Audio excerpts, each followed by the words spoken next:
kita ini sekarang kan merasa sudah sebagai manusia, itu baru merasa.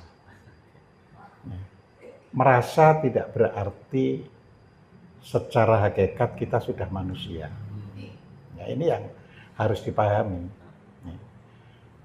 Buktinya apa? Buktinya itu sederhana. Manusia itu sendiri dalam bahasa Jawa, manusia itu. Ya. Jadi manusia itu dalam bahasa Jawa, ya, kan orang Jawa itu kalau menyebut dalam bahasa Jawa itu kan manungso, ya. Karena ketika menjadi bahasa Indonesia itu diambil bahasa Jawa yang lebih kuno. Jadi kalau bahasa Jawa yang lebih kuno itu manusa. Jadi artinya sekarang bahasa Indonesia tinggal nambahi i saja, ya manusia. Ya. Nah, orang Jawa biasa ada nanti sisipan eng sehingga manusa menjadi manungso, seperti itu. Ya. Man itu bahasa Jawa, ya man manah itu artinya pikiran, ya. Jadi main. Jadi sebenarnya kita ini bangsa yang tua, sehingga orang Barat pun menyebutnya menjadi mind, ya. Jadi body, mind, and soul, ya. Nah, artinya kalau mindnya ini tidak bisa bekerja dengan baik, maka kata sa sebagai kata sifat belum nempel sebenarnya, jadi di situ. Ya. Nah, dalam perkembangannya itu manusia itu orang Jawa terus ditambahi em. Nah, ini lebih dikaritobosokan menjadi manunggal ing rasa. Jadi kalau sudah pikirannya itu berjalan, ya, maka di antara sesama manusia itu tidak pernah konflik lagi. Jadi kalau kita sekarang ini masih penuh konflik, ya karena belum manunggal ing rasa. Nah, jadi di situ. Ya. Nah, kalau manusia itu sudah tidak konflik sesamanya, maka aman dunia itu. Maka pada saat itu manungsa itu tidak berhenti pada manunggal ing rasa, tapi manunggaling rasa. Jadi manunggaling rasa itu rasa semesta itu sudah jadi satu. Jadi bukan hanya sesama manusia, tapi manusia dengan makhluk lainnya itu sudah manunggal, ya. Jadi manusia sudah tidak lagi menganggap tanah batu ini kan benda mati, tidak, ya. Kalau Anda kurang percaya itu sederhana, cobalah, ya, kendaraan Anda itu los kamu ini bekerja dengan aku, ya, jadi selamat saja kalau saya pakai itu bisa selamat. Ya. Karena saya ini sering, bukan hanya 1-2 kali, sering, ya. Dari Surabaya ke Jakarta itu jalan aja, karena saya nggak ngontrol lagi, tapi baru sampai di rumah langsung aki itu mati. Sehingga tinggal manggil teknisi untuk ganti aki baru.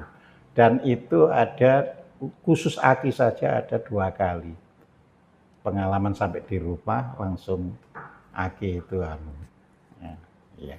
Jadi salah satu bukti kalau udah manunggaling ing rasa itu dengan apapun bisa terkoneksi. Iya, dia masih menyampaikan sampai rumah kan. Yang kedua rem mobil. Ya. Selama di perjalanan itu nggak apa-apa. Sampai di rumah, loh, kok belum? Jadi sudah di rumah, besoknya mau dipakai, belum, nggak bisa direm. Ya, kan? Ngambil teknisi.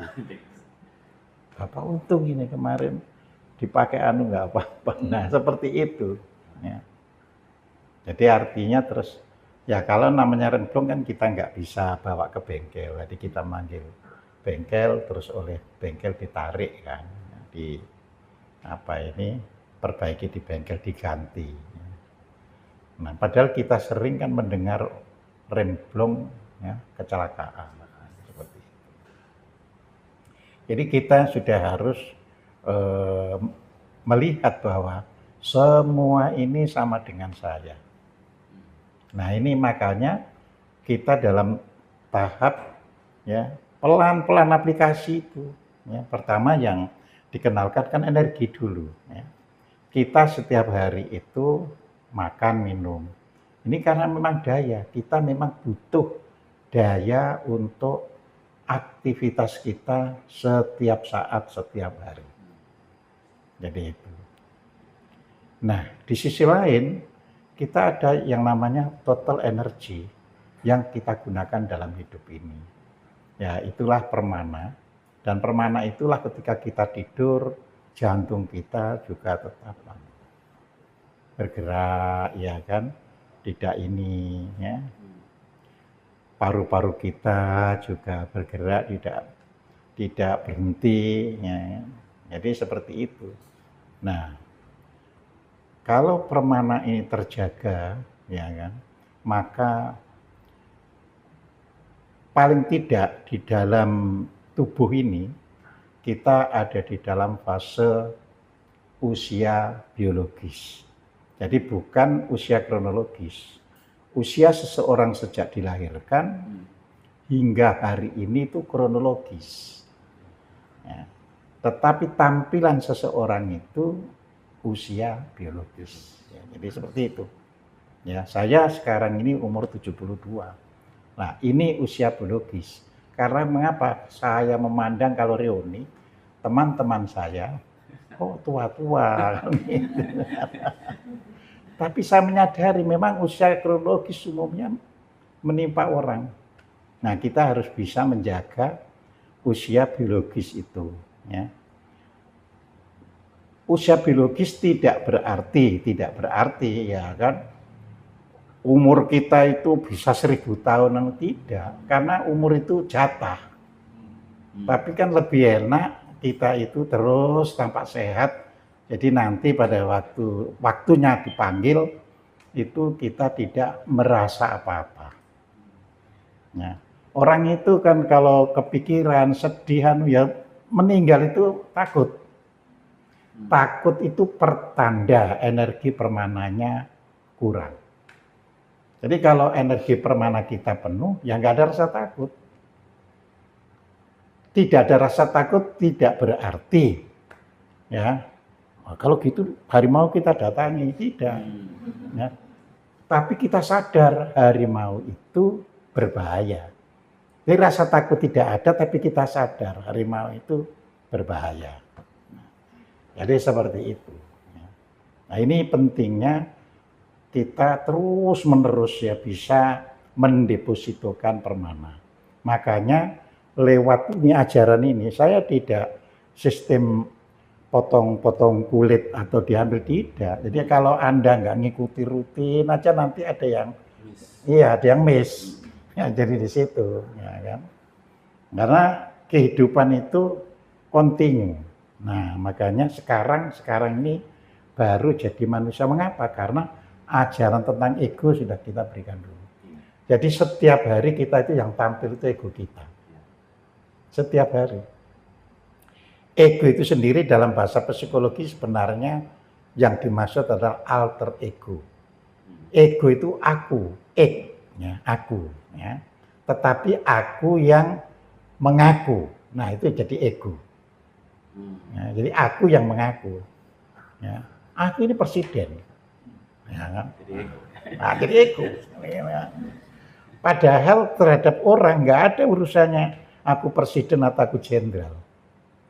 Tapi manusia itu umumnya begitu. Aku ini presiden, aku ini jenderal, aku ini sudah ketemu guru mursyid, banyak sekali. Ya. Ya, orang-orang yang belajar di tarekat itu. Ya, sering begitu, aku kan sudah ketemu guru mursyid. Jadi non saya sering gudo jadinya gitu. Ketemu guru mursyid itu kayak opo. Terus pesan guru mursyid kepada kami itu apa? Mau jadi apa? Oh enggak ya ke situ, nah, berarti durung itu omon-omon, gitu. Orang yang sudah ketemu guru mursyid itu enggak bisa bicara pada orang lain. Ia hanya bisa mengamalkan dirinya. Jadi kalau masih bilang itu belum itu, ya itu baru refleksi-refleksi pikiran kita. Ya. Nah, refleksi pikiran itu ada yang muncul di kala tidur namanya mimpi, ada yang muncul di kala jaga namanya pengakuan tadi atas egonya tadi. Jadi di situ.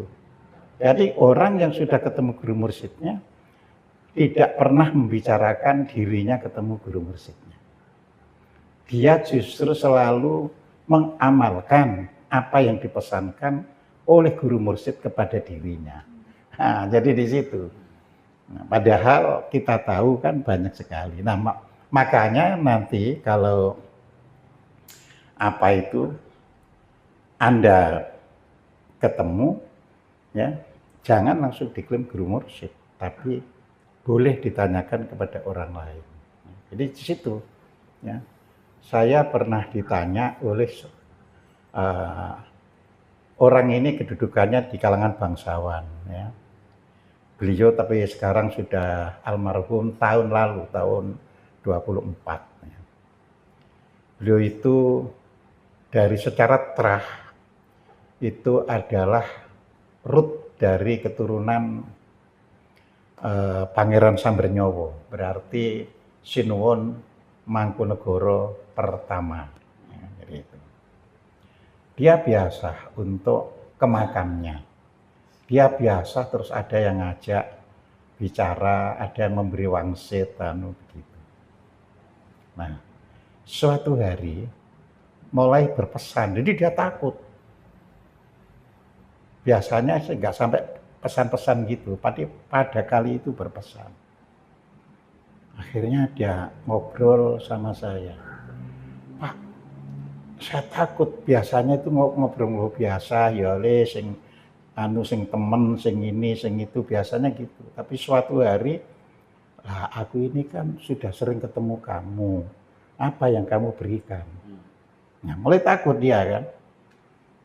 Nah, gini. Kan dia bilangnya itu buyut saya. Jadi buyut yang urutannya dari Mangkunegara itu yang nomor sekian. Kan kalau keluarga Mangkunegaran, keluarga apakah Sunanan atau Kesultanan atau Pakualaman itu ada silsilah. Ya. Iya, kalau Mas Abi mungkin nggak punya silsilah.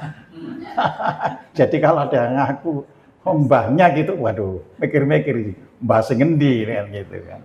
Nah, ini ada silsilah.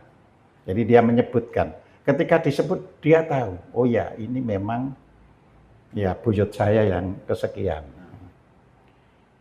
Tapi dia takut karena ada pesan tadi. Nah, dia tanya kepada saya, itu benar-benar eyang saya atau bukan Pak Lojim? Kan gitu. Nah, saya beritahu, gini, kan Anda punya silsilah, ya kan? Terus namanya keluarga keraton itu jarang yang beristri satu. Ya. Jadi ingat di keraton itu istri itu kemudian. Jadi yang dinikah dulu itu selir-selir itu.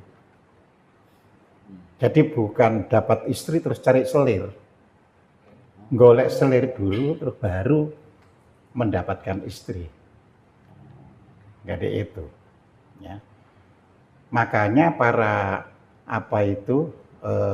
permaisuri itu bangga karena kamu hanya dipakai tapi nggak sampai jadi permaisuri. Nah, jadi itu. Nah, saya sudah sampai jadi permaisuri. Nah, jadi di situ. Lah orang kita bertengkar karena apa? Beristri dulu terus golek selir, ribut dan itu. Iya. Akhirnya oh gitu, iya nanti ditanya dari garwo yang siapa kan gitu kan. Terus kan situ punya catatan. Kalau silsilah itu ada catatannya. Punya garwo ini, putranya ini, terus nanti nurunkan ini gitu kan. Nah, setelah itu ditanyakan dulu berapa garwo yang dimiliki. Terus saya dari garwo yang mana. Nah, jadi situ kalau diurutkan itu. Nah, you nggak perlu menghafal, Mas, saya bilangnya gitu. Ditulis saja, terus nanti dicocokkan dengan anu. Nah, setelah ditulis, Nah, dia menyatakan terima kasih, ya, tapi mohon maaf kalau belum bisa memenuhi pesannya, ya. Karena kami perlu masih merenung kembali, ya, begitu. Dicocokkan itu nggak cocok sama sekali. Nggak cocok sama. Itu berarti makhluk-makhluk, ya, yang sedang ingin, ya, minta diakui. Karena di kita ini banyak sekali makhluk yang butuh pengakuan. Manusia aja butuh pengakuan tadi, makanya kita ego itu kan butuh pengakuan. Ya, jadi jangan dikira makhluk lain juga tidak butuh pengakuan. Nah, jadi di situ. Ya. Jadi kita ini mulai main, ya, manusia berusaha. Makanya saya masih kaitkan dengan yang lalu, ya kan? Kan pada waktu yang lalu ada ayat tentang tauhid, ya kan? Bahwa manusia itu harus mengingkari tauhid, ya. Tauhid itu bahasa Arab dari kata togo, ya. Togo itu artinya melampaui batas, ya, atau melanggar batas. Jadi sebenarnya dalam kehidupan kita ini setiap orang itu punya batasan. Aku nggak boleh begini, nggak boleh begini, nggak boleh begini. Punya. Ya. Makanya itu dituturkan oleh orang tua kita, karena jangan berani-berani sama orang tua. Nah itu batasan. Jadi kalau anak terus berani sama orang tuanya, ya secara karma menjadi buruk. Karena nanti didiskon anunya ini, permananya itu. Ya. Ya, karena dia bisa lahir itu dari orang tua. Terus disuruh sekedar patuh aja, iya. Makanya di negara yang maju memberikan batasan. Kalau umur 18 tahun boleh you berdiri sendiri. Dengan syarat kalau sudah berdiri sendiri jangan mengganggu kami. Jadi orang tua misalnya di Amerika seperti itu. Ya, tapi kalau you masih butuh kuliah atas biaya kami, selama masih atas tanggungan kami, jangan berani-berani melawan kami. Nah, jadi ada komitmen kayak gitu ya. Harus ada komitmen. Ya, jadi seperti itu. Nah, di negara timur itu lebih tertib lagi, misalnya Jepang, Cina itu lebih tertib. Nah, kita ini aneh, orang timur tapi nggak tertib. Ya begitu. Nah, jadi makanya perlu belajar. Siti Jenar ini kan pada waktu itu merupakan tokoh yang antagonis, ya, melakukan perlawanan terhadap kondisi yang ada pada waktu itu. Karena beliau melihat, ya, ada hal-hal yang ini tidak benar ini. Jadi orang lebih dipermainkan, ya, oleh kepentingan politik berbalut agama. Ya. Jadi kehidupan ini, makanya saya ada di ngaji Rasul kan ditanya kan, agama itu apa produk dari Tuhan? Bukan, dari kepentingan politik. Ya. Buktinya kita berikan, nah, gitu. Ya, misalnya Nabi Muhammad misalnya, ya, itu semua agama itu kepentingan politik. Maksudnya bukan hanya Islam, semua agama. Karena orang yang membawa agama itu memberikan bimbingan. Ya, namanya bimbingan, tentu yang dibimbing itu ya harus bisa rukun, bisa ini, ya kan? Ya, saya sekarang bimbing Anda semua kan, jangan sampai lah orang yang belajar bersama terus bertikai atau anu.